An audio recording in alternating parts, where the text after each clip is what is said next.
لله الحمد لله نحمده ونستعينه ونستغفره ونؤمن به ونتوكل عليه ونعوذ بالله من شرور أنفسنا ومن سيئات أعمالنا من يهده الله فلا مضل له ومن يضلله فلا هادي له ونشهد أن لا إله إلا الله وحده لا شريك له ونشهد أن سيدنا وسندنا وحبيبنا وحبيب ربنا ومولانا محمد صلى الله عليه وعلى آله وأصحابه وبارك وسلم تسليما كثيرا كثيرا. أما بعد فأعوذ بالله من الشيطان الرجيم. بسم الله الرحمن الرحيم. قل إن كنتم تحبون الله فاتبعوني يحببكم الله ويغفر لكم ذنوبكم والله غفور رحيم.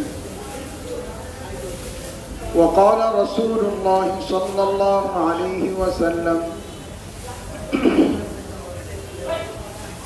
لا يؤمن أحدكم حتى أكون أحب إليه من والده وولده والناس أجمعين. وقال رسول الله صلى الله عليه وسلم كل أمتي يدخلون الجنة إلا من أبى. قيل ومن يأبى يا رسول الله؟ قال من أطاعني دخل الجنة ومن عصاني فقد أبى. أو كما قال رسول الله صلى الله عليه وسلم. আল্লাহ পাকের ইহসান ফজল আর করম, আল্লাহ পাকের মেহেরবানি যে আল্লাহ পাক আমাকে আপনাকে জুমার বরকতময় ফজিলতময় আমল পুরা করার জন্য সুস্থ অবস্থায় ঘর থেকে পূর্ব প্রস্তুতি সহকারে মসজিদ পর্যন্ত আসার তৌফিক দিয়েছেন, আলহামদুলিল্লাহ।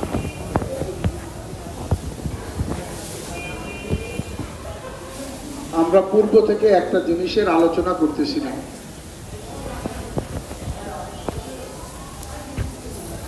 মুহাদ্দিসিনে কেরাম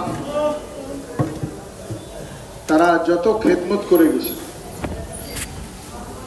হাদিসকে সুরক্ষা করা, হাদিসের বর্ণনাকারীদের জীবন পর্যালোচনা, হাদিসের স্তর নির্ণয় করা, ওই সকল খেদমতের মধ্যে তারা একটা কাজ এও করেছেন যে হাদিসে বিভিন্ন আমলের কথা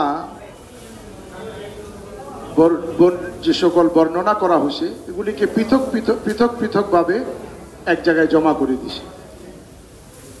বিশেষ বিশেষ আমলের কথা তো সেটাকে বিশেষভাবে উল্লেখ করছে। তো আমাদের পূর্ব আলোচনা ছিল যে 5-7টা আমল বা 7-8টা আমল এরকম আসে, বিক্ষিপ্ত অবস্থায় হাদিসে আসে, মুহাদ্দিসিনরা সেখান থেকে বাছাই করে আহরণ করে জমা করে এক জায়গায় বর্ণনা করছেন যে এই আমলগুলির দ্বারা রাসূল করিম সাল্লাল্লাহু আলাইহি ওয়াসাল্লামের সঙ্গ লাভ হবে জান্নাতের মধ্যে, অর্থাৎ জান্নাতে হুজুরের সঙ্গে থাকা যাবে। এর একটা আমলের কথা আমরা আলোচনা করছিলাম, যদি কারো 2টা কন্যা সন্তান থাকে সে তাদেরকে লালন পালন করে, সাবালিকা হওয়া পর্যন্ত তাদেরকে দিন শিখায় এবং তাদেরকে উপযুক্ত পাত্রে বিবাহ দেয়। রাসূলুল্লাহ সাল্লাল্লাহু আলাইহি ওয়াসাল্লাম ইরশাদ ফরমাইছেন, আনা ওয়া হুয়া কাহাতাইন, আমি আর সে এই 2 আঙ্গুলের মতো, মধ্যমা ও শাহাদাত, এই 2 আঙ্গুল যেমন পাশাপাশি আমি আর সে জান্নাতে এরকম পাশাপাশি থাকব। এরপরে আমরা দ্বিতীয় একটা আমলের কথা আলোচনা করছিলাম, এতিমের কাফালা, অর্থাৎ এতিমের দেখাশোনা করা।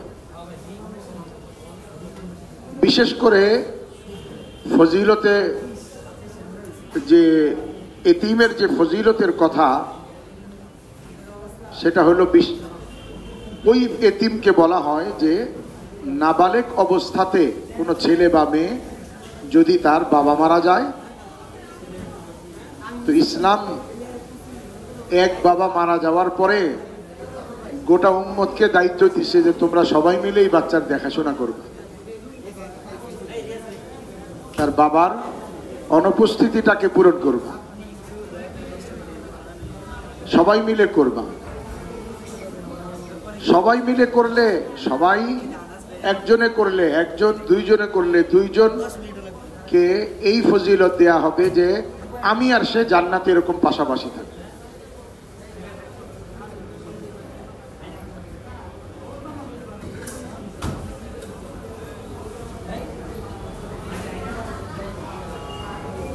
প্রকৃত এতিম খুঁজে পাওয়াও আসলে কঠিন। আত্মীয় স্বজনের মধ্যে অনেকেই আমাদের আছে, যেটা এটা তো ঠিক আছে, জানা থাকে, কিন্তু এর বাইরে এতিম অনেকে বলে, কিন্তু সেটা এতিমের মানদণ্ডে সে পড়ে না।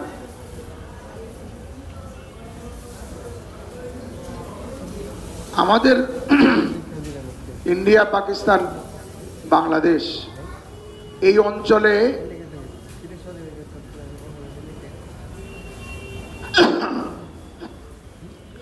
এতিমের খেদমত করার একটা বিরাট সুযোগ হলো মাদ্রাসাগুলিতে সহযোগিতা করা। তার কারণ এখন যদিও ধনীদের সন্তানরা মাদ্রাসায় আসতেছে, আলহামদুলিল্লাহ, সুম্মা আলহামদুলিল্লাহ, এটা অনেক ভালো দিক, কিন্তু এক সময় এতিমদের আধিক্যই বেশি ছিল, এতিম এবং গরিবদের।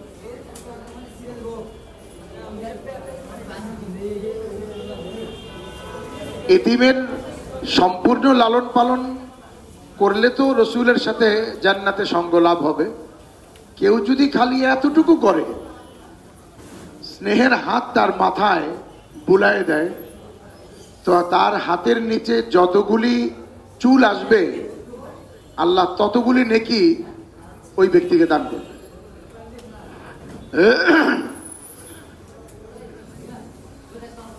এই দুইটা আলোচনা আমাদের আগে হুঁশি। আমরা আজকে 3 নম্বর একটা আমলের কথা আলোচনা করব, যে আমলটার দ্বারাও রসুল করিম সাল্লাল্লাহু আলাইহি ওয়াসাল্লাম সুসংবাদ শুনিয়েছেন যে আমার সাথে জান্নাতে থাকবে।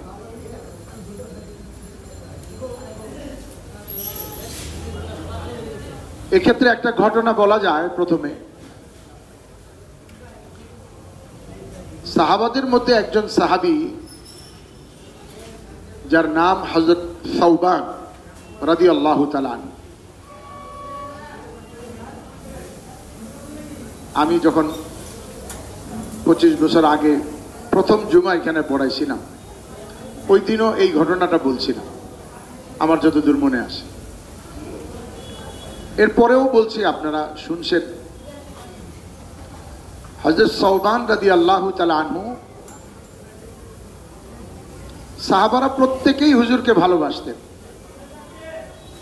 তো ওনার মাত্রাটা একটু বেশি ছিল, বেশি ভালোবাসতেন। এত বেশি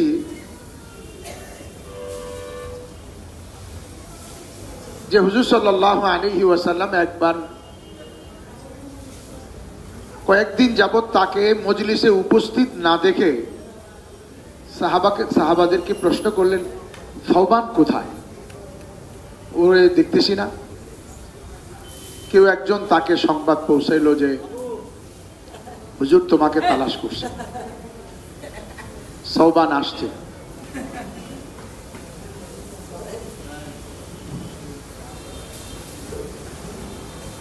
قد صار لونه اصفر, এই অবস্থায় যে জন্ডিসের রোগের মতো কেমন হরিদ্রা বর্ণ হয়ে গেছে, রক্ত শূন্যতা, কিছুটা কুজো হয়ে গেছে। চেহারায় অসুস্থতার ছাপ। তো হুজুর তাকে জিজ্ঞাসা করলেন, আবি কামার, সাওবান তুমি কি অসুস্থ? উনি বলছেন যে না, আমি অসুস্থ না, তবে কয়েকদিন যাবত একটা চিন্তার কারণে আমার খাওয়া দাওয়া এবং গোসল, আমরা যেটাকে বলি নাওয়া খাওয়া, বন্ধ হয়ে গেছে। এই জন্য আমার এই অবস্থা হয়ে গেছে, চিন্তা পেরেশানিতে। হুজুর জিজ্ঞাসা করলেন, কি সেই চিন্তা তোমার? বললেন, ইয়া রাসূলুল্লাহ, আমি আপনাকে ভালোবাসি। মন চায় যখন দৌড়ে আসি, আপনাকে দেখি, আপনার মজলিসে বসি, আপনার কথা শুনি। হঠাৎ চিন্তা হলো, মৃত্যুর পরে আপনি তো নিশ্চিত জান্নাতে থাকবেন, আমার ব্যাপারটাও নিশ্চিত। আর যদি ধরেও নেই যে আমি, আল্লাহ ইনশাআল্লাহ আমাকে মাফ করবেন, আমি জান্নাতে যাব, কিন্তু আমার মধ্যে আর আপনার মধ্যে তো অনেক ব্যবধান থাকবে। তাহলে আপনাকে না দেখে জান্নাতে আমি থাকবো কি করে? আমার কি অবস্থা হবে? এই চিন্তায় আমার এই অবস্থা হয়ে গেছে। রাসূলুল্লাহ সাল্লাল্লাহু আলাইহি ওয়াসাল্লাম তখন তাকে একটা সুসংবাদ শুনাইলেন, যেটা থেকে পাওয়া যায় যে রসুলের আরো হাদিস আছে, হুজুরের সাথে সঙ্গ লাভের একটা উপকরণ বা একটা আসবাব হলো হুজুরকে মহব্বত করা। হুজুর তখন তাকে সুসংবাদ শুনাইলেন যে সুসংবাদ গ্রহণ করো, আল মারউ মা'a মান আহাব্বা, প্রত্যেক ব্যক্তি যাকে ভালোবাসে জান্নাতে তার সাথেই থাকে। আমারে যদি মহব্বতই করো তো জান্নাতে আমার সাথেই থাকবে, অর্থাৎ জান্নাতে আমার দেখা পাবে, আমার সঙ্গ পাবে, আমার কাছে আসতে পারবে। উনি এত মহব্বত করতেন যে খুশিতে আয়েশা রাসূল সাল্লাল্লাহু আলাইহি ওয়াসাল্লামের কপালে চুম্বন করছেন আর বলছেন, ইয়া আল্লাহ, আমার এই চোখ দিয়ে তোমার নবী যেদিন থাকবে না ওই দিন আমি অন্য কাউকে দেখতেও চাই, আর কারো আমার দেখারও দরকার নেই। তো রাসূল সাল্লাল্লাহু আলাইহি ওয়াসাল্লামের জীবদ্দশাতেই সাওবান একসময় অন্ধ হয়ে যায়, তার চক্ষু দৃষ্টিশক্তি চলে যায়। হযরত রাসূল করিম সাল্লাল্লাহু আলাইহি ওয়াসাল্লামের ইন্তেকাল হয়, তখন সাওবান জীবিত। আবু বকর রাদিয়াল্লাহু তাআলা আনহু খলিফা হলেন, সাওবান তখনও জীবিত। হযরত ওমর রাদিয়াল্লাহু তাআলা আনহু খলিফা হলেন এবং দীর্ঘ সময় তিনি খলিফা ছিলেন, 10-12 বছর। হযরত ওমরের শাসন আমলে শেষ দিকে হযরত সাওবান ইন্তেকাল করে। তো একদিন হযরত ওমর রাদিয়াল্লাহু তাআলা আনহু হযরত সাওবানকে স্বপ্নে দেখলেন, বড় উজ্জ্বল পোশাক পরিহিত এবং দৃষ্টিশক্তি সম্পন্ন, চোখ ভালো। তো হযরত ওমর তাকে জিজ্ঞাসা করলেন, সাওবান, তুমি না অন্ধ ছিলা? হযরত সাওবান বললেন, হ্যাঁ আমিরুল মুমিনিন, আমি অন্ধ ছিলাম, কিন্তু আল্লাহ পাক আমার দোয়া কবুল করছেন। আমি আল্লাহকে বলছিলাম যে আমার নবী চলে যাওয়ার পরে আমি অন্য কাউকে দেখতে চাই না। তো নবীর জীবদ্দশায় চোখ চলে গেছে, নবীর পরে অন্য কাউকে আর দেখিও নাই, কিন্তু মৃত্যুর পরে আল্লাহ পাক আমার দৃষ্টিশক্তি যখন ফিরিয়ে দিয়েছেন, তো চোখ খোলার পরে সর্বপ্রথম আমি আমার নবীকেই দেখছি। এটা ছিল হযরত সাহাবায়ে কেরাম রাদিয়াল্লাহু তাআলা আনহুম আজমাইনদের মহব্বত, এবং এই মহব্বতের ভিত্তিতেই রাসূল বলছেন এটা এমন একটা আমল, এই ভালোবাসাটা এমন একটা আমল যে আমলের ভিত্তিতে আল্লাহর রাসূল বলছেন সে আমার সাথে জান্নাতে আমার সঙ্গে থাকবে। এটা হযরত সাওবান একা নয়, গোটা সাহাবাদের জামাতের মধ্যেই ওনার ব্যাপারটা একটু ভিন্ন ছিল, এই জন্য ভিন্ন একটা ঘটনা ঘটছে, কিন্তু মহব্বত সকলের মধ্যেই ছিল। একজন মহিলা সাহাবী উম্মে আম্মারা রাদিয়াল্লাহু তাআলা আনহা। গালিবান উহুদের যুদ্ধের সময় যতদূর মনে পড়ে,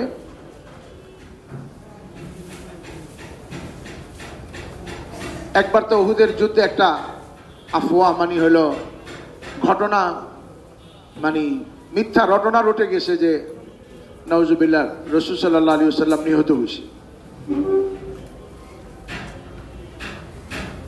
এই খবর শুনে মহিলারা পর্যন্ত ঘর থেকে পর্দার সাথেই বের হয়ে আসছে।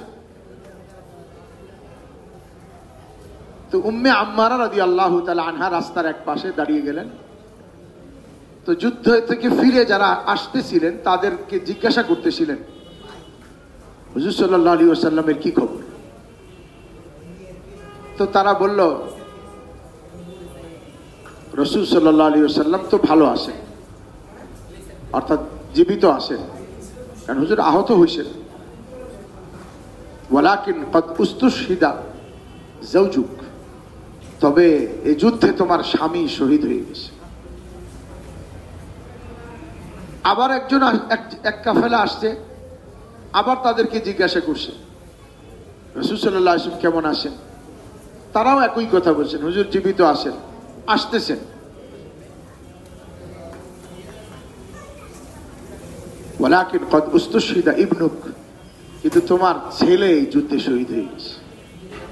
কেউ সংবাদ দিছে তোমার বাবা শহীদ হয়ে গেছে, এরপরে কেউ সংবাদ দিছে তোমার ভাই শহীদ হয়ে গেছে। একজন মহিলার একদম নিকটাত্মীয় পুরুষ হিসেবে এই চারজন, বাপ ভাই স্বামী সন্তান, বাকি সবাই দূরে, মামা চাচা অনেক দূরে, সবচেয়ে কাছে বাপ ভাই স্বামী সন্তান। তার চারজন শহীদ হয়ে গেছে। কিন্তু তিনি যখন রাসূল সাল্লাল্লাহু আলাইহি ওয়াসাল্লামকে সুস্থ অবস্থায় বা আহত অবস্থায় হুজুরকে জীবিত দেখতে পেলেন, তিনি রাসূলুল্লাহ সাল্লাল্লাহু আলাইহি ওয়াসাল্লামকে দেখে বললেন, ইয়া রাসূলুল্লাহ, আমার নিকট সমস্ত মুসিবত এখন ছোট হয়ে গেছে, অর্থাৎ কোনো মুসিবত বলে আমার কাছে মনে হয় না এই কথা জানার পরে যে আপনি জীবিত আছেন। অথচ চারজন মানুষ চলে গেছে।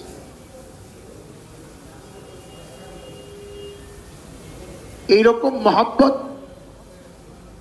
সাহাবাদের জামানাতে প্রত্যেক সাহাবীর মধ্যেই ছিল। এমনকি পূর্বেকার কোন উম্মত তার নবীকে এত ভালোবাসতে পারে না।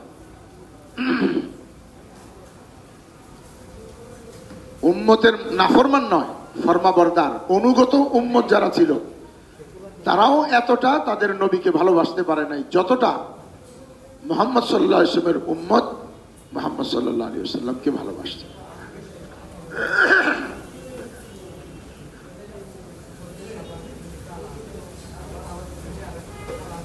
হযরত মুসা আলাইহিস সালাতু ওয়াস সালাম এর উম্মত, বনি ইসরাইলের একটা অংশ।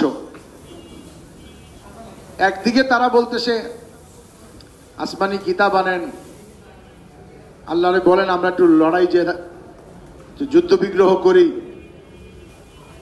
কিন্তু যখন যুদ্ধের হুকুম আসছে তো অনুগত উম্মতরাই কি বলতেছে, আনতা ওয়া রাব্বুকা ফাকাতিলা ফাযহাব আনতা ওয়া রাব্বুকা ফাকাতিলা ইন্না হাহুনা কাঈদুন। আপনি আর আপনার আল্লাহ গিয়া যুদ্ধ করেন, আমরা তো এনে আছি বসছি। আচ্ছা, আমাদের নবী মুহাম্মদুর রাসূলুল্লাহ সাল্লাল্লাহু আলাইহি ওয়াসাল্লামের উম্মতের ক্ষেত্রে কেমন হয়েছে?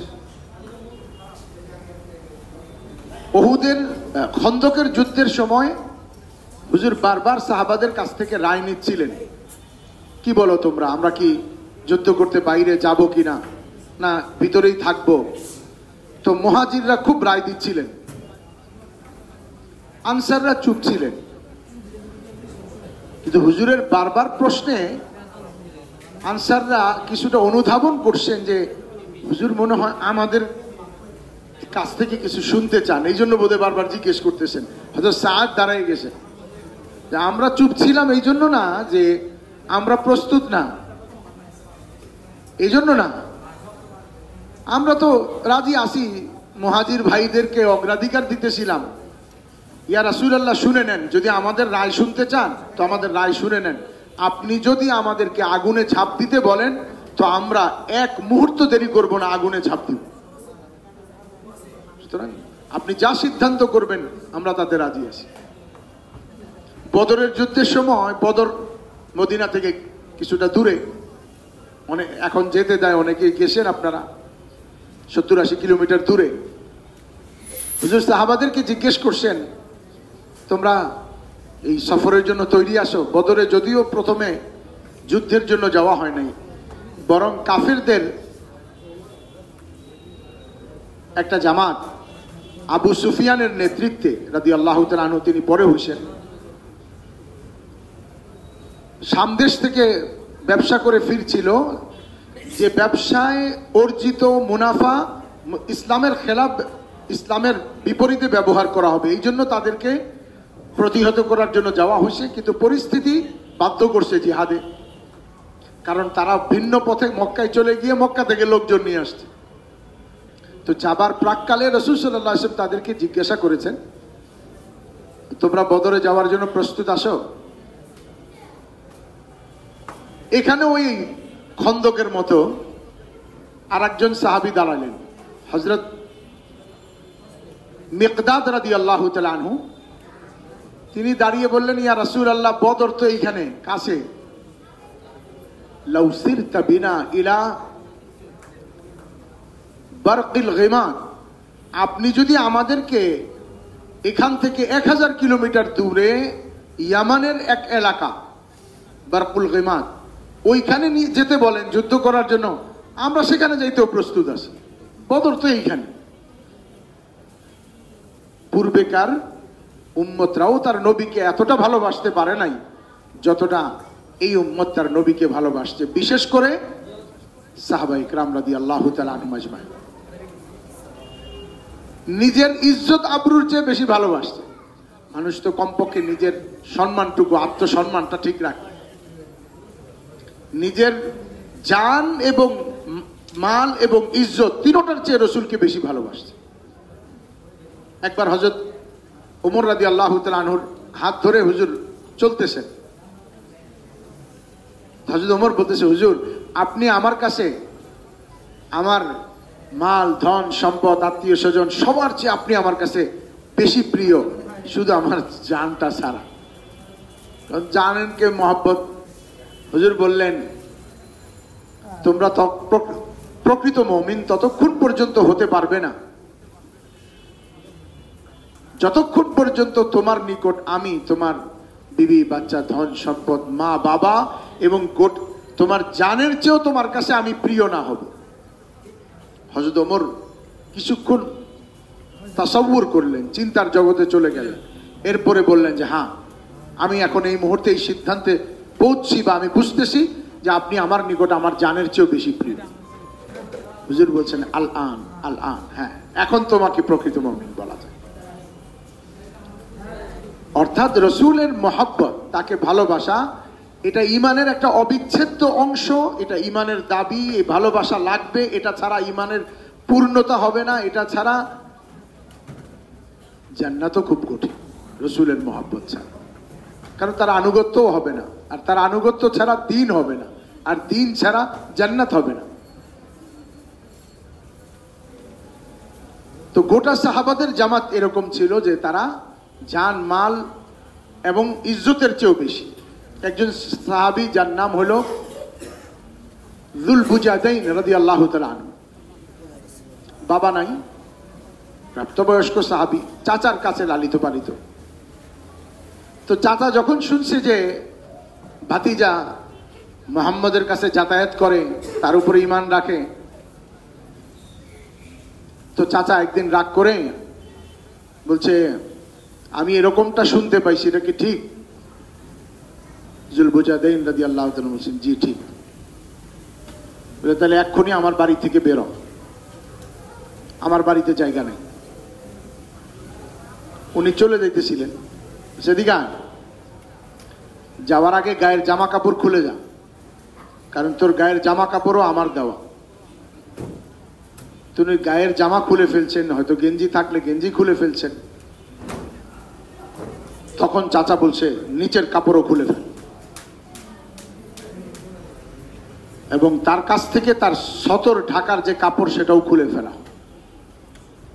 তবুও বলে নাই যে না আচ্ছা ঠিক আছে আমি এটার ব্যাপারে চিন্তা করব, বা আমার সময় দেন, আমার ইজ্জত চলে যাবে, সম্মান চলে যাবে, কিন্তু আমি নবীকে ছাড়তে পারবো না। তখন মা ভিতর থেকে একটা কাপড় দিয়ে বলছে যা এটা দিয়ে সতর ঢেকে নে। তো ওই সতরটুকু ঢেকে রাসূল করিম সাল্লাল্লাহু আলাইহি ওয়াসাল্লামের কাছে চলে গেছে। হুজুর বলছে রাবিহাল বাই, লাভজনক ব্যবসা করে আসছে, মালের চেয়েও বেশি ভালোবাসছে। সোহাইব রুমি রাদিয়াল্লাহু তাআলা আনহু, সোহাইব রুমি রোম দেশের হিসেবে বলা হয় রুমি, আসলে সোহাইব রুমি সোহাইবে আরবি, তিনি আরবি ছিলেন। কেউ একজন তারে গোলাম বানায় বিক্রি করে দিছিল, পরে আবার আসছে ফেরত, এই জন্য নাম পড়ে গেছে সোহাইব রুমি। উনি সম্পদশালী ছিলেন, ধন সম্পদওয়ালা মানুষ ছিলেন। তো যখন তিনি হিজরত করে মদিনায় চলে যাচ্ছেন, কাফেররা ধাওয়া শুরু করলো। তো হযরত সোহাইব বললেন যে দেখো আমি অক্ষম, বুজদিল, কাপুরুষ সেই হিসাবে বলছি না, আমি লড়াকু, এবং আমার তীর দানে একটা তীর থাকা পর্যন্ত আমার হাত থেকে তোমরা রেহাই পাবে না যদি লড়াই শুরু করি। কিন্তু লড়াই করার প্রয়োজন কি? আমার যেটা দরকার আর তোমাদের যেটা দরকার সেটা লড়াই ছাড়া সম্ভব। তোমাদের টাকা দরকার, কাফেররা তোমাদেরকে টাকা দিয়েই পাঠাইছে, তোমাদের টাকা দরকার। আচ্ছা আমার যে টাকা পয়সা আসে, কোথায় কোথায় আসে, কোন জায়গায় আসে আমি বলে দিচ্ছি, যে নিয়ে নাও।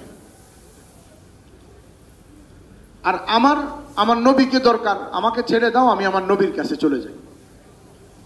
দুশমনরা বলো যে হ্যাঁ এটা তো ভালো কথা, তোমার মাইরা আর কত পাবো, যদি সব দিয়ে দাও, তুমি তো অনেক টাকাওয়ালা মানুষ, ধনী মানুষ। তারা চলে গেল। সোহাইব রুমি রাদিয়াল্লাহু তাআলা আনহু তার সব সম্পদ দিয়ে রসুলের সঙ্গ নিয়ে নিলেন, যেন জান্নাতের সঙ্গটা ক্রয় করে নিলেন। ওনাকে দেখে রসুল সাল্লাল্লাহু আলাইহি ওয়াসাল্লাম তখন বললেন রাবিহাল বাই, সোহাইব তুমি বড় লাভজনক ব্যবসা করে আসছো। কড়ি দিয়ে রাজপ্রাসাদ ক্রয় করা যতটা লাভের, তার চেয়ে বড় লাভ অল্প কয়েকটা জিনিস দিয়ে তুমি আমার সাথে জান্নাতে থাকা নবীর সঙ্গ ক্রয় করে নিস। এই জন্য হুজুর বলছেন রাবিহাল বাই। এমনি ভাবে সাহাবারা রাসূল সাল্লাল্লাহু আলাইহি ওয়াসাল্লামকে ভালোবাসার অজস্র অসংখ্য ঘটনা সিরাতে সাহাবা এর মধ্যে বিদ্যমান আছে। রসুলকে এতটা ভালোবাসার কারণ হলো, মানুষ যে মানুষকে ভালোবাসে, ভালোবাসার কিছু উপকরণ আছে, কারণ আছে। বাহ্যিকভাবে প্রথম শ্রেণীতেই আসে জামাল, অর্থাৎ বাহ্যিক সৌন্দর্যতা। এটা এত বেশি, যদিও এটা আসলে ভালোবাসার, দীর্ঘমেয়াদী ভালোবাসার উপকরণ না। সৌন্দর্যতা বাহ্যিকভাবে দেখে মানুষ বিবাহ করে, বন্ধুত্ব করে, কিন্তু যখন ভেতরটা কামাল বা ভেতরের চারিত্রিক উন্নতি তার না থাকে, তো ওই সুন্দর মানুষ সুন্দর সাপ হয়ে ছবল দিয়ে দেয়, পুরা জীবনটাই তছনছ করে দেয়। এক সময় গর্ব করে বলছে যে আমাদের সমাজে, আমাদের গ্রামে, আমাদের জেলায় আমার চেয়ে এরকম সুন্দর স্ত্রী কারো নাই, বা আমার চেয়ে সুন্দর বন্ধু কারো নাই।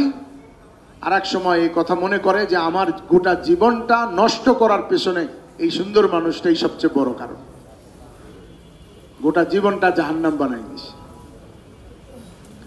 আর স্বাভাবিকভাবে এটাই বেশি হয় যখন দিনকে বাদ দিয়ে শুধু বাহ্যিক এই সৌন্দর্যতার উপরে ভিত্তি করে সম্পর্ক হয়। এই সমাজে অহরহ এরকম ঘটনা ঘটতেছে যে বাহ্যিক সৌন্দর্যতার কারণে হাত ধরে গেছে, ওই হাত দিয়ে আবার জবও করে দিছে, ওই হাত দিয়ে কতল করে দিছে। তো এক তো ভালোবাসার একটা কারণ হলো জামাল, বাহ্যিক সৌন্দর্যতা।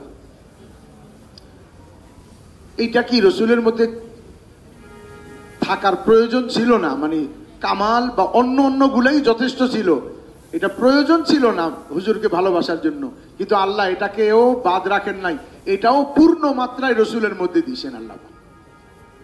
রসুলের মধ্যে জামাল এই পরিমাণ ছিল, যে আপনি হুজুরের জামাল বাহ্যিক সৌন্দর্যতা জানার জন্য আপনাদের যে সৌভাগ্যবান আর কারা যারা বাংলা বাজারের কাছে থাকেন, 2 কদম হাঁটেন, একটা দোকানে গিয়ে বলেন যে ভাই আমাকে একটা বাংলা শামাইলে তিরমিজির বাংলা দেন।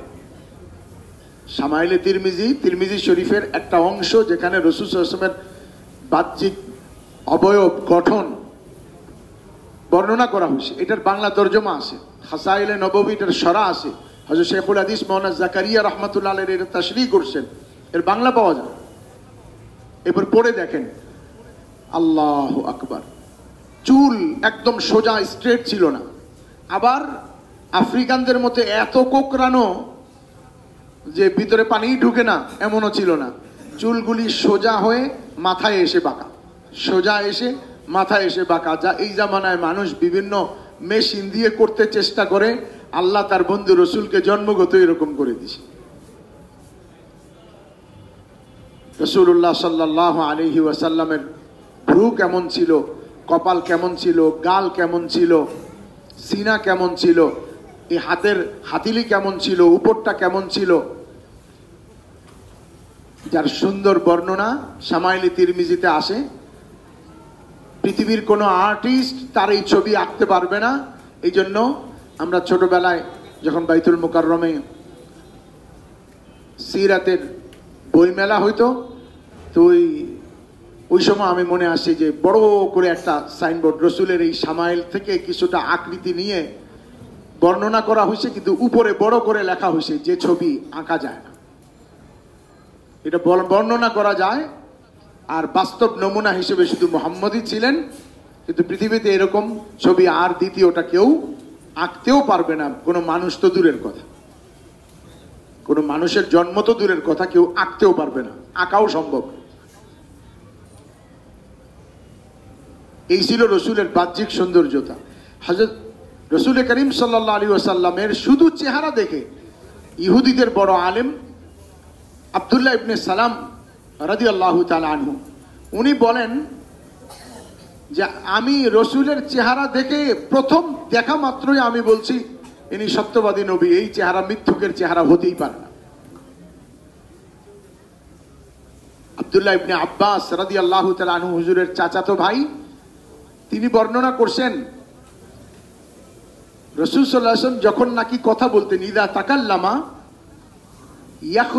ইয়াখরুজু নূর মিন বাইনি সানায়া, এই সামনের যে 2টা দাঁত আছে হুজুরের এই 2 দাঁতের মাঝে কিঞ্চিত ফাঁকা ছিল, সামান্য, এটা একটা সৌন্দর্যতা, সব মিলানো, ওইখানে একটু ফাঁকা। আমরা তো এরকম কথা বললে এখান দিয়ে বাতাস বের হয়ে যায়, কিন্তু রাসূল সাল্লাল্লাহু আলাইহি ওয়াসাল্লামের ওই জায়গাটা দিয়ে নূর বের হইতো, নূর। তার চাচাতো ভাই আব্দুল্লাহ ইবনে আব্বাস রাদিয়াল্লাহু তাআলা আনহু বর্ণনা করেন, হুজুর কথা বললে হুজুরের 2 দাঁতের মাঝখান থেকে নূর বের হইতো, আলো বের হইতো। তাহলে এক জিনিস হলো জামাল, দ্বিতীয় হলো কামাল। এখন এটা বর্ণনা করার সময় কম। কামাল এতটুকু যে আভ্যন্তরীণ সৌন্দর্যতা, আত্মিক সৌন্দর্যতা। এক কথায় যদি এটাকে বলতে যাই, সুন্দর চরিত্র। আর এটার কথা স্বয়ং আল্লাহ বলছে, ওয়া ইন্নাকা লাআলা খুলুকিন আযীম, হে নবী আপনার সুন্দর চরিত্রের শপথ, অবশ্যই আপনি বড় সুন্দর চরিত্রের উপরে প্রতিষ্ঠিত আছে। হুজুরের চারিত্রিক গুণাবলী, মানুষের জন্য দরদ, অন্যের জন্য দয়া, এটা তৃতীয় কারণ।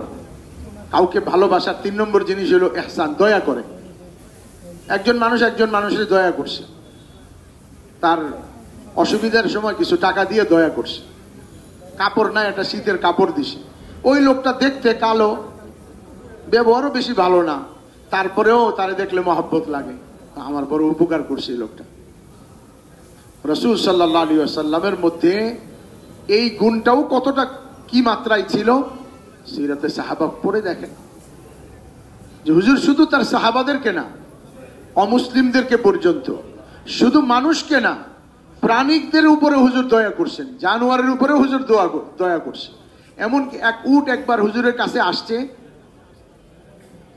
তো হুজুরের পাশে এসে মাথা নিচু করছে, তো হুজুর ডাকছেন, এই উটের মালিক কে? একজন বলছে, ইয়া রাসূলুল্লাহ আমি। বলছে, ও আমার কাছে বিচার দিচ্ছে, তুমি ওকে দিয়ে কাজ বেশি করাও, খানা কম দাও। এক উট, যার মধ্যে মানুষের মতো আকল বুদ্ধি নাই, সেও এতটুকু বুঝতো যে আমার নবী বড় ইনসাফওয়ালা, তার কাছে বিচার দিলে আমি বিচার পাবো। যেন হুজুরের কাছে এসে বলছে যে আমাকে কাজ বেশি করায়, খাবার কম দেয়। তাহলে কথা বলা যায় না যে সুলাইমানই শুধু সমস্ত প্রাণীর ভাষা বুঝতেন, আমার নবীও সকলের ভাষা বুঝতেন।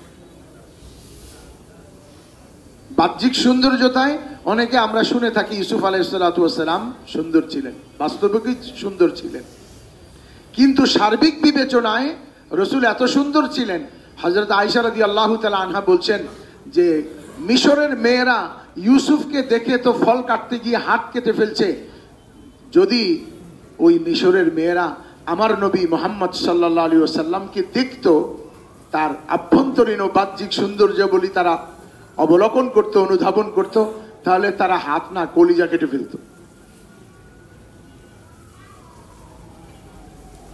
হুজুরের দয়া এতখানি, তায়েফের দিন যখন হুজুরকে পাথর মারা হচ্ছে, এক জায়গায় লিখছে যে একটা বাচ্চা একটা বড় পাথর উঠেছে, নির্বোধরে লেলাই দিছে, ও বড় পাথর উঠেছে হুজুরকে মারার জন্য, কিন্তু বড় জিনিস মারতে গিয়ে ও নিজেই পড়ে গেছে। ও নিজে যখন পড়ে গেছে, তো পেছনে যারা হুজুরকে পাথর মারতেছিল, ও পড়ে যাওয়ার কারণে পাথর আইসা ওর গায়ে পড়তেছে। তো হুজুর সাল্লাল্লাহু আলাইহি ওয়াসাল্লাম তখন এই পাথরের ভয়ে পালায়ে যান নাই, বরং ওই বাচ্চাটাকে উঠায়ে জড়ায়ে ধরছে আর ওদেরকে অনুরোধ করছে যে ওই তোমরা এই নিষ্পাপ বাচ্চার উপরে পাথর নিক্ষেপ করো না। এটা ছিল ভালোবাসার 3 নম্বর। আর 4 নম্বর হলো কারাবাত, বা আমরা যেটাকে বলি রিশতা, আত্মীয়তা। আত্মীয় হইলেও মানুষ মহব্বত করে, কাছের আত্মীয়, ছেলে দেখতে কালো, ব্যবহার ভালো না, তারপরে দয়া কম, এগুলি নাই, একটাও নাই, কিন্তু কি আছে, শুধু বাপ বেটার সম্পর্ক আছে, তারপরেও বাপ মহব্বত করে, আমারই তো ছেলে, আমারই তো রক্ত। কিন্তু এই সমস্ত আত্মীয়তা কাল কিয়ামতের দিন অস্বীকার করে বসবে। বিয়েই করি নাই, পোলাইব কর্তিকা, বিয়েই করি না, আমার কোনো ছেলে মেয়ে নাই, অস্বীকার করে বসবে। কিন্তু কিয়ামতের দিন একটা কারাবাত, একটা রিশতা বাকি থাকবে, সেটা হলো রাসূল সাল্লাল্লাহু আলাইহি ওয়াসাল্লাম তার উম্মতের সাথে যে নবী আর উম্মতের সম্পর্ক, হুজুর এই সম্পর্কটাকে বাকি রেখে বলবেন, রব্বি হাবলি উম্মতি, আল্লাহ আমার উম্মতকে মাফ করে দেন।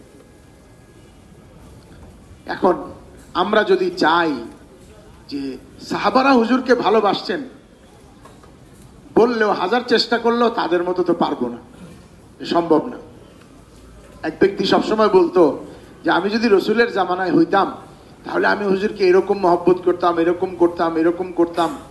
তো একদিন স্বপ্নে দেখে যে সে বুঝতেছে স্বপ্নে যে রসুলের গাড়ি আসতেছে, কিন্তু সামনে একটা বড় গর্ত, আসলে গাড়িটাই গর্তে পড়ে যাবে, রসুল আহত হবে। এখন সে তালাশ করতেছে যে গর্তটা কি করে বন্ধ করা যায়, কাঠ দেয়া যায়, বাঁশ দেয়া যায়, কি করা যায়, ব্যতিব্যস্ত হয়ে পড়ছে। ইতিমধ্যে গাড়ি চলে আসছে, তো দেখে যে একটা লোক দৌড়ে আসছে, আইসা শুয়ে পড়লো, গাড়িটা তার উপর দিয়ে চলে যাওয়ার কারণে আর গর্তে পড়লো না, ওই ব্যক্তি শহীদ হয়ে গেল। সে যখন তার স্বপ্নের তাবির কোনো বুজুর্গকে জিজ্ঞাসা করলো, সে বলল যে তোমার এই ব্যাপারে কি চিন্তাধারা ছিল, এরকম হুজুরের মহব্বতের ব্যাপারে, সে সব খুলে বলছে। তখন বলছে, আল্লাহ তোমাকে এটা দেখাইছে যে তোমার চিন্তাধারা, তুমি ওই জামানায় হইলে কি হইতা, আর সাহাবাদের মহব্বত কেমন, এটা দেখাইছে। দেখো তোমার চিন্তা মহব্বত তো ঠিক ছিল, কিন্তু সাহাবার পরিমাণ না, তুমি তো কত কিছু চিন্তা করছো, সাহাবা বেশি চিন্তা করে নাই, জান দিয়ে রসুলের গাড়িকে বাঁচাই। এই জন্য আমরা যদি চাই যে আমাদের মধ্যেও রসুলের মহব্বত আসুক, যে মহব্বতের কারণে আমি অন্তত পক্ষে রসুলের সাথে সঙ্গ পাই, রসুলের সাথে জান্নাতে থাকতে পারি, এইটার জন্য একজন বুজুর্গ 5টা আমলের কথা বলছে। 5টা আমলের কথা, অনেক আমল আছে, 5টা আমল ওনারা বাছাই করে বলছে।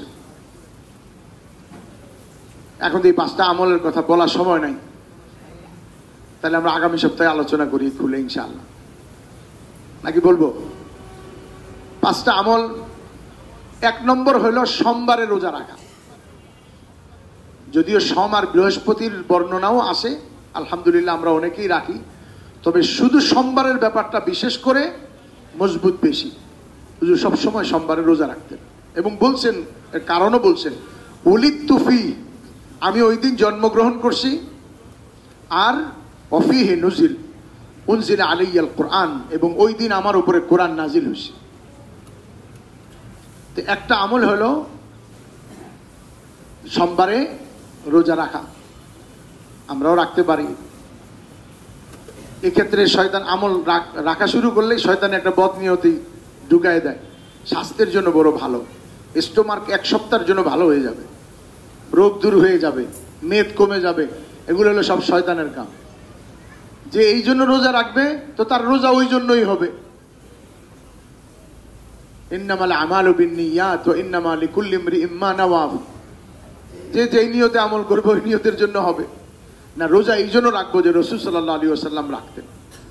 দ্বিতীয় হলো প্রতিদিন সকাল থেকে রাত পর্যন্ত প্রত্যেকটা কাজের জন্য রাসূল সাল্লাল্লাহু আলাইহি ওয়াসাল্লাম দোয়া শিখাইছেন। ঘুম থেকে উঠে আলহামদুলিল্লাহিল্লাযী আহইয়ানা বা'দামা আমাতানা ওয়া ইলাইহিন নুশুর, যেই দোয়া পড়লেন রাসূলের সুন্নত একটা আদায় হলো। আমি বুঝি না বুঝি, গায়ের শউরি, আমার আপনার বেবুঝির মধ্যেও আমার আপনার সাথে রাসূলের যে দূরত্বটা ছিল 1 ধাপ কমে আসলো, কিছুটা আগায় গেলাম। এরপরে বাথরুমে যাওয়া দরকার, বাথরুমের দোয়া পড়ে তারপরে গেলাম, বের হইলাম, দোয়া পড়ে বের হইলাম। ঘর থেকে বের হওয়ার সময় বাম পা দিয়ে বিসমিল্লাহি তাওয়াক্কালতু আলাল্লাহি লা হাওলা ওয়ালা কুওয়াতা ইল্লা বিল্লাহ। মসজিদে ঢোকার সময় ডান পা দিয়ে ঢুকলাম, বিসমিল্লাহি আসসালাতু ওয়াসসালামু আলা রাসূলিল্লাহি আল্লাহুম্মা ইফতাহ লি আবওয়াবা রাহমাতি। আসল শুধু দোয়া তো আল্লাহুম্মা ইফতাহ লি আবওয়াবা রাহমাতি, কিন্তু পৃথক পৃথক হাদিসে যেহেতু প্রত্যেক কাজের শুরুতে বিসমিল্লাহর কথা আছে, দুরূদ শরীফের কথা আছে, উলামা ইকরাম 3টার সমন্বয় করছেন। বিসমিল্লাহি আসসালাতু আসসালামু আলা রাসূলিল্লাহ আল্লাহুম্মা ইফতাহ লি আবওয়াবা রাহমাতি। বের হওয়ার দোয়া আল্লাহুম্মা ইন্নী আসআলুকা মিন ফাদলিক, বিসমিল্লাহি আসসালাতু আসসালামু আলা রাসূলিল্লাহ আল্লাহুম্মা ইন্নী আসআলুকা মিন ফাদলিক। একটু উপরের দিকে উঠতে আল্লাহু আকবার, একটু নিচের দিকে নামতে সুবহানাল্লাহ। এইভাবে যত মাসনুন দোয়া আছে, এই মাসনুন দোয়ার ইহতেমাম রাসূলের মহব্বত সৃষ্টি করার দ্বিতীয় ট্যাবলেট।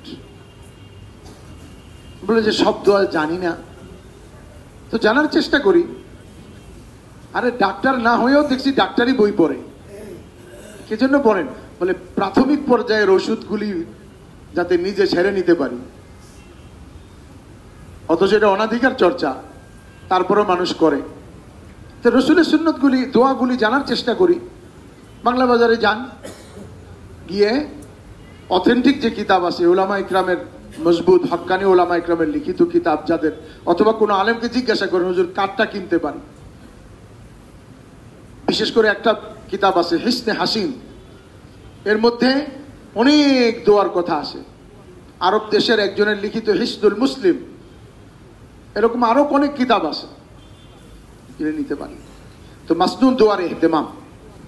3 নম্বর হলো রাসূলের সুন্নতের অনুসরণ। প্রত্যেকটা কাজ করতে গিয়ে হুজুর সাল্লাল্লাহু আলাইহি ওয়াসাল্লাম যেভাবে করছেন ওইভাবে করার চেষ্টা করা। এটা সাহাবারা কেমন করছেন কিতাব পড়ে দেখেন।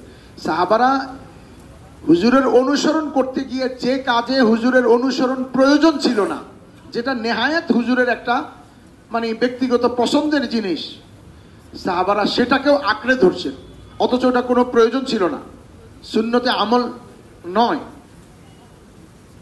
হুজুর লাউ পছন্দ করছেন, হুজুরের একটা চাহিদার বিষয়, এই জন্য যার ভালো লাগে না তারও লাউ খাইতে হবে এমন নয়। কিন্তু সাহাবারা এরকম করছেন যে হযরত আনাস রাদিয়াল্লাহু তাআলা হুজুরের সাথে খাইতে বসছেন, এক দর্জি হুজুরকে দাওয়াত দিছে, তার বাড়িতে গিয়ে খাইতে বসছেন, তো দিছে তার সামনে রুটি ও মারাকান ও ফিহি তুব্বা, একটু ঝোল আর তার ভিতরে লাউ। হুজুর লাউগুলিকে তালাশ করে করে লাউটা খাচ্ছেন। এরপরে পরে দেখেন ফাজাইলে কদ্দু আর খাসাইলে কদ্দু। পাকিস্তানের এক হাকিম খাসাইলে কাদ্দু মানে কদু অর্থাৎ লাউয়ের বৈশিষ্ট্যের উপরে কিতাব রচনা করছে।